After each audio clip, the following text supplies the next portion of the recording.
देखिए, कोविड-19 के मामले हिमाचल प्रदेश में भी बढ़ रहे हैं, 1000 से ऊपर केस हो गए हैं और हिमाचल प्रदेश की अगर हम पॉपुलेशन देखें, उसके हिसाब से ये काफ़ी बड़ी फ़िगर मानी जा सकती है।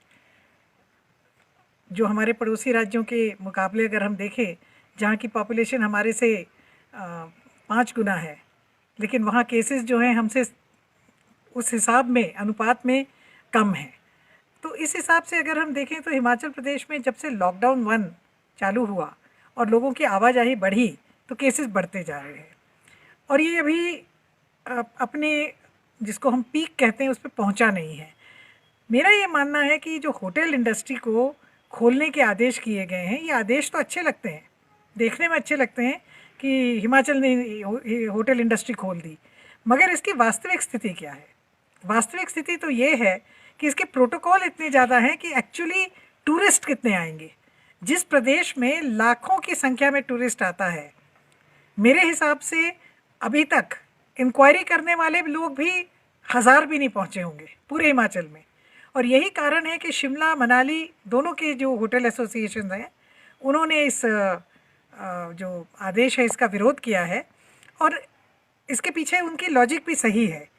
एक होटल जिसमें कि 40 या 50 कमरे हैं, बड़े होटल्स में 100 कमरे भी हैं, वहाँ पे अगर 2-4 कमरे लगाने के लिए पूरा स्टाफ बुलाना पड़े, पूरा होटल खोलना पड़े, उसको सैनिटाइज करना पड़े, उसमें यूज़ एंड थ्रो के शीट्स, टॉवल्स, ये सारा प्रोटोकॉल जो है वो फॉलो करना पड़े, तो होटेलियर के ऊपर सारा फाइनेंशियल बर्डन भी तो पड़ेगा, उसको इन्वेस्टमेंट करनी पड़ेगी।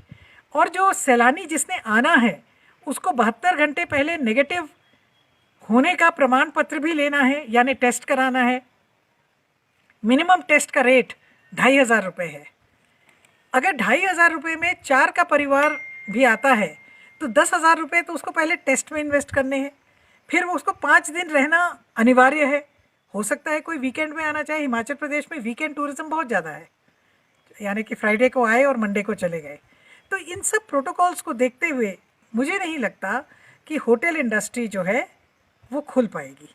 एक कागजी तौर पे आप कह सकते हैं कि हमने खोल दिया है, ये वैसे ही होगा जैसे दुकानें खोली हैं, दुकानें खुली हैं मगर ग्राहक कोई नहीं है, बिजनेस जो है 10% से कम पे आ गया हुआ है। इसी तरह से आपके स्कूल हैं, स्कूल खोलने की बात तो तब करनी चाहिए जब हम इस बात को इंश्योर कर सकें कि कोविड जो है अब कम हो रहा है। अभी तो बढ़ रहा है, हिंदुस्तान 7 लाख केसेस पार करके रशिया के आगे चला गया, विश्व में नंबर 3 पे आ गया।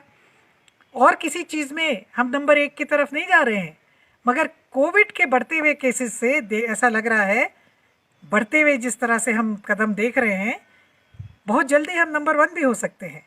और ये इस बात को भी हमें ध्यान में रखना होगा कि जहां कोविड के केसेस में, रिपोर्टेड केसेस में हम तीसरे स्थान पे हैं, वहां टेस्टिंग में हम विश्व में 138वें स्थान पे हैं।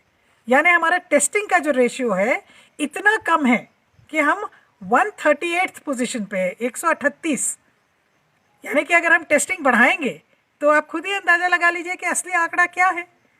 स्कूल तो बिल्कुल नहीं खुलने चाहिए, 0 ईयर डिक्लेयर होना चाहिए, और हम मेरा पहले भी हमने मांग रखी है और अभी भी हम रख रहे हैं। सबसे पहले हिमाचल प्रदेश विधानसभा का सत्र बुलाया जाए, 68 एमएलए जो चुने हुए विधायक हैं वो बैठ करके इस पे चर्चा करें कि प्रदेश के हित की क्या बात है।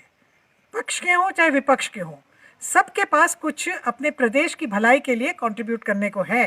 तो मेरा ये मानना है कि कुछ भी करने से पहले हिमाचल प्रदेश विधानसभा का सत्र बुलाया जाए, शीघ्र अतिशीघ्र बुलाया जाए। अगर और इसमें एजेंडा नहीं रखना है तो विशेष सत्र बुलाया जाए, सिर्फ कोविड के ऊपर 2 या 3 दिन का सत्र बुला करके, और हम इस पर पूरी चर्चा करें। हिमाचल प्रदेश को कैसे आर्थिक स्थिति सुधारनी है, हिमाचल प्रदेश की कैसे अन्य जो हमारी गतिविधियां बंद पड़ी हैं, हमारे मंदिर बंद पड़े हैं।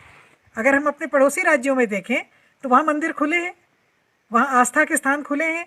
आज तो दिल्ली में जो टूरिस्ट प्लेसेस हैं या स्पॉट्स हैं या प्लेसेस ऑफ इंटरेस्ट हैं, 2-3 जगह को छोड़ करके वो भी खोल दिए गए हैं।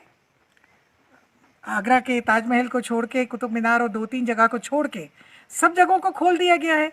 तो पहले तो हमारे मंदिर खुलने चाहिए और उससे पहले हिमाचल प्रदेश विधानसभा का सत्र होना चाहिए, ऐसा मेरा मानना है।